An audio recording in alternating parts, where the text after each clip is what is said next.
Hello everyone, good morning and welcome to today's The Hindu News Analysis. In myself Nitin K. Biju, I'll be appearing for the civil service interview this year. In today's news analysis, we'll be discussing about 5 important articles in the Hindu newspaper today.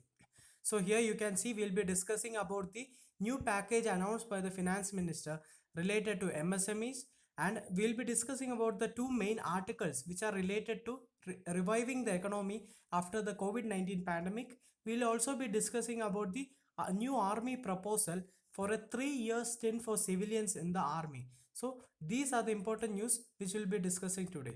Before moving to the articles, I want you to pause for a second and attempt the question by yourself. The question is related to the new definition of MSME which was announced by the finance minister yesterday. Coming to the first page, major stimulus package for MSMEs. So this was announced by the finance minister. We'll be discussing this article in detail in the coming slide. The second headline being India records 3,525 more virus cases and the total number of cases crosses 77,500 according to the states. Now, coming to another important article as part of the self-reliance announcement by the Prime Minister, that is Atmanirbhar Bharat, the CAPF canteens will be going Swadeshi. And it comes a day after the PM urges the people to use Swadeshi, local products. So the canteen will be selling only Swadeshi products or the products which are made in India, right? So that is all the first about the first page. Coming to the main article today, major stimulus package for MSMEs. Union Finance Minister Nirmala Sitharaman on Wednesday announced a 3 lakh crore collateral free loan schemes for businesses, especially MSMEs. It is a part of the 20 lakh crore economic stimulus package to deal with the COVID-19 pandemic. Also, for salaried workers and taxpayers, some relief was provided in the form of an extended deadline for income tax returns for the financial year. So now the due date is postponed to November 2020, right? So this is for salaried workers, and the NBFCs, the non-banking financial companies, they also get attention from the finance minister along with MSMEs. So apart from MSMEs, other stressed business sectors which got attention were NBFCs, the power distribution companies, contractors, and the real estate industry. So this is the first tranche of the Atmanirbhar Bharat Abhiyan announced by the Prime Minister Narendra Modi on Tuesday as a 20 lakh crore economic package. So what all includes in this package? This package includes the steps taken by the government as well as the liquidity measures taken by the RBI. So both are included in this economic package. It will also include the measures which are already taken also. For example, previously the government has given 1.76 lakh crore fiscal stimulus, right? So that also will be included. That also will be counted under this 20 lakh crore package. Now, coming to the details about the MSME package, that it is a package of around 3 lakh crore. It is an emergency credit line which will ensure that 45 lakh units will have access to working capital to resume business activity and safeguard jobs. Now, coming to a very important prelims related fact, the definition of the MSME is being expanded to allow for higher investment limits and the introduction of turnover based criteria. So earlier we know that MSMEs were defined based on investment only, based on the amount of invested. So the MSMEs were defined. Now the MSME definition will be expanded to improve the limits also. The amount will be increased as well as the definition will be based on investment as well as annual turnover based criteria. So we'll be discussing this in detail now. So this is the existing and revised definition of MSMEs. So in the top half you can see the existing MSME classification. Here you can see that the classification was divided into two. The definition were different for manufacturing enterprises as well as services enterprises. For example, coming to manufacturing enterprises, a micro industry was an industry which was having investment less than 25 lakh, right? So here you can see that the criteria is only investment. It was only investment. And coming to service enterprises, a micro industry was an industry where the investment is less than 10 lakh. Similarly, the small and the medium enterprises were defined separately for manufacturing and service sectors based on the investment in the industry, right? Now coming to the revised MSME classification, you can see that a composite criteria is being used now from now onwards, that is based on investment and annual turnover. Also, the distinction between manufacturing and services is taken away. Now there is a single definition for both manufacturing and the services. So coming to the micro, for both manufacturing and services, the investment should be less than 1 crore. So you can see that the limit has been increased from 20 lakh, 25 lakh and 10 lakh to 1 crore, and the turnover should be less than rupees 5 crore. Similarly, for small and medium also. So you can just try to remember the new classification in this manner. See, micro is 1 crore, coming to small it is 10 crore, right? So it is a multiple of 10. And now turnover also it is the same, like it is 5 crore here, it is 50 crore here. So a multiple of 10. So micro to small it is a multiple of 10, and coming to small to medium, you can see that it is a multiple of 2. That is 10 crore increasing to 20 crore and 50 crore increasing to 100 crore. So micro to small it is a multiple of 10, and small to medium is a multiple of 2. In this manner, try to remember the new definition for MSMEs for the prelims perspective. Now coming back to the practice question, consider the following about the new definition of MSME. Statement 1.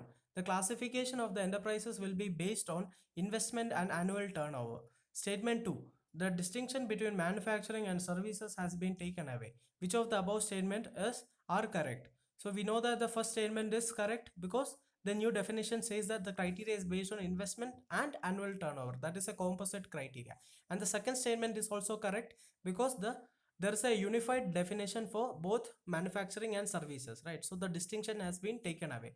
So the answer is option C, both 1 and 2. Now coming to the article of the main article of the day, so this is a article which is based on how to revive the economy. The article tells about some areas where the government should be focusing on for reviving the economy of the country after the COVID-19 pandemic. So the Prime Minister has just announced lockdown 4.0. So despite some resulting increase in economic activity, vast number of working people will remain out without their regular incomes. He also announced a package of 20 lakh crore, but this includes the already allocated money of 6 lakh crore and the monetary policy directives to banks and non-banking financial companies. So here in this article, we'll be discussing what the government should do immediately in fiscal terms for reviving the economy and supporting the livelihood. So this article is focusing only on fiscal terms in the sense the policies which are set by the government, not by the RBI. We know that the 20 lakh package includes the government's efforts as well as the RBI's efforts. So here in this article, it will be focused on only the fiscal aspect, that is what the government should do and not the RBI. Okay, now coming to the first and the most important area is food and cash transfers first. So the immediate need is to provide free food and cash transfers to those rendered incomeless, providing every household with rupees 7,000 per month for a period of 3 months, and every individual with 10 kg of free food grains per month for a period of 6 months is likely to cost around 3% of our GDP, right? So but irrespective of this, here what will happen here is the people will be directly getting cash, right? So one thumb rule I'll tell. So to improve the economic revival, there should be increased demand in the economy, because if there should be increased demand in the economy, there should be cash, improved cash with increased cash in the hands of the people. So then only demand will rise. If demand will rise, then only the economy will improve. So what should, in short, to improve the do economic revival, the people should be given more cash. So this is how you should remember for the prelims as well as the mains purpose. So for economic revival, improve the cash in the hands of the people. So in this considering this COVID-19 pandemic, so putting money in the hands of the poor is the best stimulus to economic revival, as it creates effective demand and in the demand in the local markets, right? So coming to the second area, so revamping Manrega work. So even though this is another area, what this effectively doing is putting cash in the hands of the workers through salaries. Again, this is the same thing, giving money to the people. So the migrant workers, as we all know, they have returned back to their native places, most of them. So what we have to do, employment has to be provided for them where they are in their rural areas, for which Manrega, that is Mahatma Gandhi National Rural Employment Guarantee Scheme, can be used. It should be expanded greatly, and it should be revamped with wage arrears paid immediately. Also, as we all know, there is a 100-day limit, right? So that 100-day limit per household, it has to go. Like increased days should be given, like increased day of employment should be given. Also, the permissible work should also be expanded. Earlier, it was limited to agricultural and construction works, right? Now, it should include the rural enterprises and in care activities too. So, this revamped Manrega, it can help in improving the cash in the hands of the people, right? So, that is another step. So, the first step is to give cash transfer and food transfer directly to the people. The second is to restart the Manrega. Also, coming to the urban focus, we all know that Manrega is limited to rural areas, right? But what will happen to urban areas? We have to improve the. There are some migrant laborers who are stuck in the urban areas also. In urban areas, it is absolutely essential to revive the micro, small, and medium enterprises. Simultaneously, the vast numbers of workers who have stayed on in towns have to be provided with employment and income. So the best way is to introduce a new scheme, that is similar to rural employment guarantee. Here it should be urban employment guarantee program to serve diverse groups of urban unemployed, including the educated unemployed also. So here the article is telling to bring in a new scheme similar to Manrega in rural areas. Here it should be urban employment guarantee program. Also the permissible work under this program should include MSME work and all, right. So this will ensure that more money is in the hands of the people again, right. So this will in turn increase the demand, boost the demand, and thereby help in economic revival. Now fourth area where it should be focused is the care economy. As we have seen that the post pandemic period must see significant increases in the public expenditure on education and health, especially primary and secondary health, including for the urban and the rural poor. Also here the focus should be on the employment generation through care economy. So there is a vast scope, immense scope for increasing the employment in the care economy. Vacancies in the public employment, especially in such activities, must be immediately filled. So which are all those activities? For example, Anganwadi and accredited social health activities, that is ASHA workers, who provide essential services to the population, including during this pandemic, are paid a pittance and treated with extreme unfairness. Like they are not considered as regular government employees and all, and their salaries are also not that great, right. So we must improve their status, treat them as regular government employees, and give them proper remuneration and associated benefits, and greatly expand their coverage in settlements of urban poor. So this is what we should do regarding care economy. Also, how we should finance this. See, for doing all these things, for giving money in the hands of the people, the government should have money, right. So as we all know, the governments are also facing money crunch. So how will this uh, excessive how will we fund these expenditures? So one way is to print the money, right. The RBI can be said to print the money. That is in economic terms, it is called as monetization of the deficit. So the RBI can be asked to partly monetize a part of the deficit, right. So but in the medium term, the public revenues must be increased. So in short term, we can tell RBI to print money. That can be only a one-time measure, because if we do that in an excessive manner, it will cause inflation.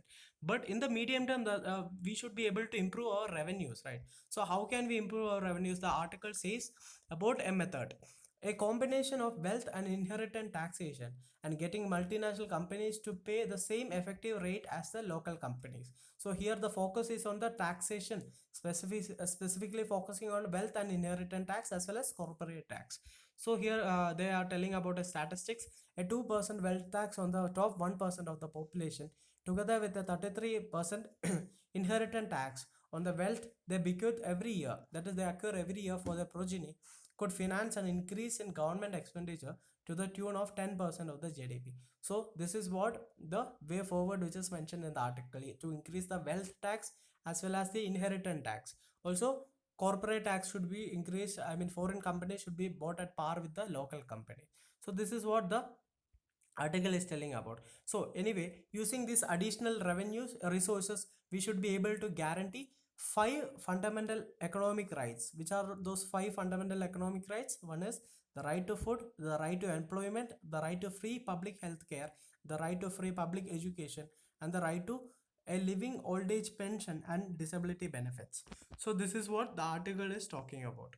Now coming to the second article. So here also the focus is on improving the economy, but the focus is on a different aspect, that is the labor laws. So provide income support, restore jobs. Instead of doing that, what the governments are doing now, on the contrary, scrapping labor laws will only reduce wages, lower earnings, and reduce consumer demand. So as we discussed in the earlier thumb rule, we have said that money should be given to the people, right? Then only the demand will increase. But here what is happening, when the labor laws are made, when the labor laws are scrapped, the workers are made to work more with reduced salaries, right? So because of this, the money, the personal disposable income in the hands of the people will be reducing, right? So this will not help in economic revival, right? This will badly affect the demand of the economy, right? So that is what this article is discussing about. We'll go into detail.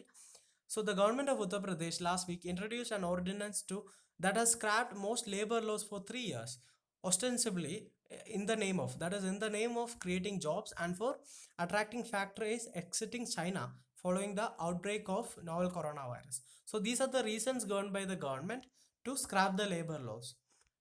Also, these laws, that is the labor laws which are scrapped, they deal with occupational safety, health, and working condition of workers, regulation of hours of work, wages, and settlement of industrial disputes. So these are the areas where the labor laws are telling about. So Madhya Pradesh and Gujarat have quickly followed suit. Reportedly, Punjab has already allowed 12-hour shifts per day, and that is around 72 hours per week, right? So that is a too much increase from the norm of 8-hour shift a day, right? Now, shock point, snatching away labor rights in the midst of the global pandemic and the national lockdown is distressing and shocking. Migrant laborers will be, as we all know, migrant laborers will be critical to restore the production once the lockdown is lifted. So instead of encouraging those workers to stay back and return to cities, what we are doing now, we are, the state governments are taking away the minimum rights which they already have, right? So the state governments are sought to strip workers of their fundamental rights. So that is what is happening as of now. So surely the lockdown has disrupted supply, but only temporarily, right? So what is the mistake in this approach of the state governments? What is the economical mistake which is happening here? The economic mistake which is happening here is the state governments are thinking that the state governments are focusing on supply side. For example, when they say that the industries are opening now and more workers will be working for more time, and for more time, more I mean less wages, so that the profits will be increasing and all. So what the governments are focusing on, it is focusing on the supply side, right? So it is focusing on the producer side, the industry side, the side of the industries. So but the issue is that the economic problem now is not supply side. So if it was supply side, so here they are telling that there are no inherent shortages at the moment, as the inflation rate is moderate. So if there was any supply side issues, if the supply was less, then the inflation would have increased, right? So this is a basic macroeconomic concept, right? But we can see that the inflation rates are not that high now. What it suggests, there is no supply side issues now. So the issues are related to the demand side only. But the state governments are thinking that there are supply side issues and are trying to remove the labor laws to increase the supply side production, right? So this is the flawed economic logic which is happening there. So before the lockdown, the annual GDP growth rate had plummeted to around 4.7% during October-December quarter of 2019-20. So the slowdown is due to the lack of demand, not of supply as widely suggested. So the state governments focusing on the supply side is a wrong economic logic. Therefore, the way to restart the economy is to provide income support and restore jobs. Scrapping labor laws to save on labor cost will just do the opposite, right? It will reduce the wages, it will reduce the money in the hands of the people, right? Also, it will lower the earnings, particularly of the low wage workers, and reduce the consumer demand. So instead of increasing the consumer demand, the scrapping of the labor laws will reduce the demand of the economy, right? So what is the other area which the government should focus on? Rationalizing the labor laws. Surely, India's complex web of labor laws with around 47 central laws and 200 state laws need to be rationalized. So this reform should be there, right? But it is not. It should be not against the labor. As we all know, the government was trying to bring four codes on labor reforms, right? I want you to go back to the basics and try to find which are those four codes which the government is trying to bring, which subsumes this around 47 central and the this 47 central and the 200 state laws. They are just going to combine into just four codes, and I want to go and see what are those four codes. So depriving workers of the fundamental rights will create a fertile ground for the exploitation of the working class. Also, there's another aspect to this. Already 90% of the India's workforce is in the informal sector. Now if the government is scrapping these labor laws also, what it will happen, it will increase the informal employment in the formal sector instead of encouraging the growth of the formal work. So like scrapping this labor laws will again increase the informal sector in the economy, which is bad for the economy. We want more people to be in the formal sector, right? We want more people to be in the formal sector, paying the taxes in the GST net and all, right? So we don't want more informal economy. So now this decision to scrap the labor laws will makes little economic sense currently, as it will reduce share of the wages in the output, thereby reducing growth in the domestic demand and hurting the output expansion. So I hope this article is clear, right? So the two articles today, both of them talked about economic revival, and these two articles are very good in getting a proper understanding regarding economic revival. Now, coming to the editorial of the day, liquidity lifeline. The finance minister did well to try and break the confidence logjam in the credit market. So, this is about the measures announced by the finance minister yesterday.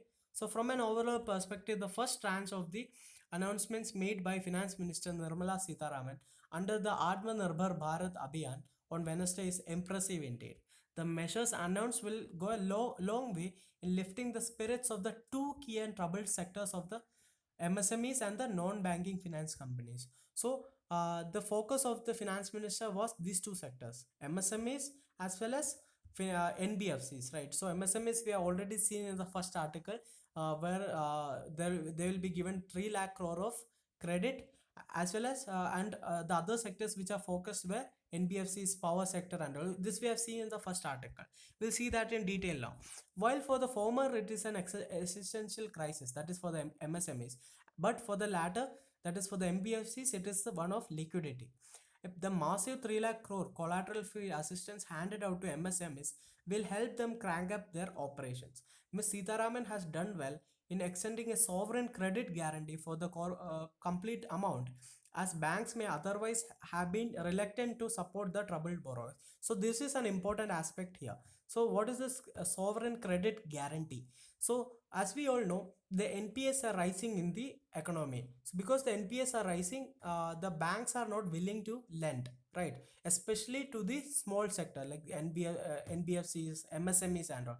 So banks are actually unwilling to lend to these sectors because they are fearing bad loans again. So what the government did, so but the government wants to increase the money in the hands of the people, right? So the government told that the banks, you guys lend to the MSMEs, you guys lend to the NBFCs also, we will give the guarantee, we will give the credit guarantee. So that is called the sovereign credit guarantee, the credit guarantee which is governed by the government. So since it is from the government, it is called sovereign, right? So the government has given guarantee to the banks that even if any losses are happening, then the government will bear those losses, the banks don't have to worry about it. So now the banks will be happy, right? So they don't have any issues with lending the MSMEs now, because the government is guaranteeing that any losses happen will be on the government.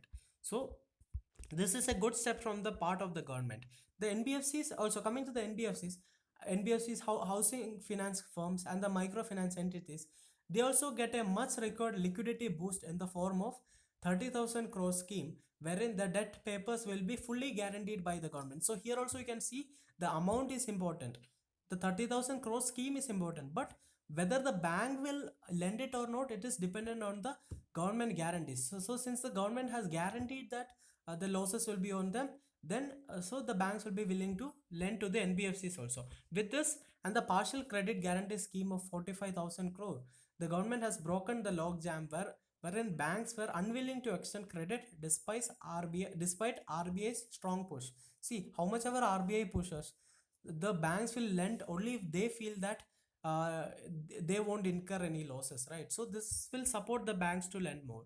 The minister has also done well in addressing the liquidity issues of the power distribution companies through a 90,000 crore infusion. So this is another area along with MSMEs and NBFCs where the government has focused, that is the power distribution companies. So here also you can see that the state government guarantee is there. So what the announcement do is to break the confidence logjam in the credit market. So what is this confidence logjam in the credit market? Credit market means the banks or the other institutions which are lending money.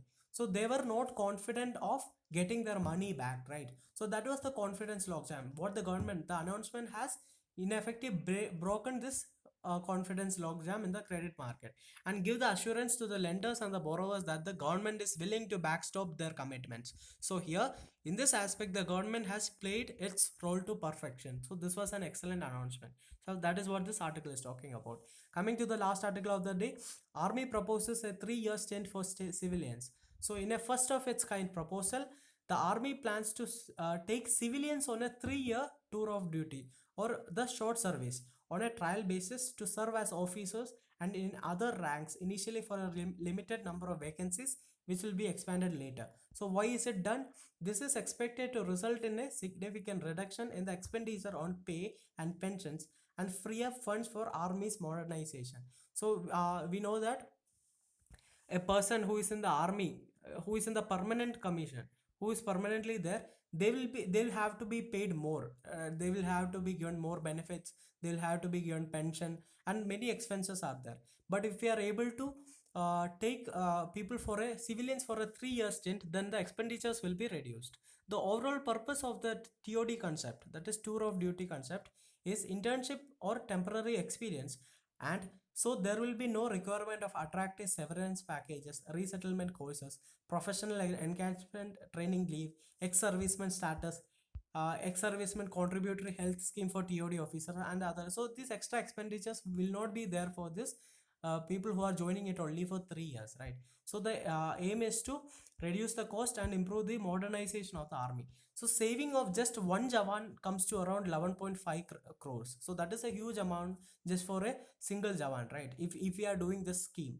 So thus savings for only 1,000 Jawans will come to around 11,000 crore, which could be used for the much needed modernization of the army, right? So the scheme is for those who do not want a full career in the army but still wanted to put on the uniform. The individuals who opted for TOD would get a much higher salary than their peers in the corporate sector. So in order to attract the best talents, like even from the best colleges like IITs and all, to attract talent from the best colleges, the salary will also be high.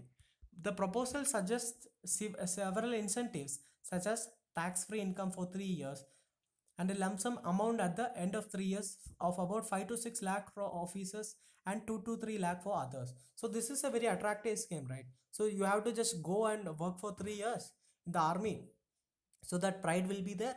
Also for 3 years you will be getting salary which is more than the corporate sector, and by the time the 3 year gets over, when you are about to leave, you will be getting 5 to 6 lakh if you are at an officer rank, or 2 to 3 lakh for others. So this is a good deal, right? So this will definitely attract the best of the minds in the country.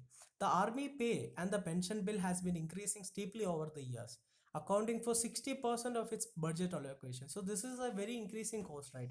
60% of the budget is going for pay and pension only. So here the modernization of the army is not taking place. So that's why the army has decided to bring this new proposal, so that the cost also will be saved.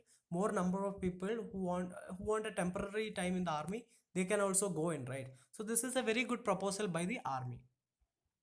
So that is what all for today's video. I hope you like the video. Please press the like button, subscribe to the channel, as well as share the video with your friends. Have a great day. Thank you.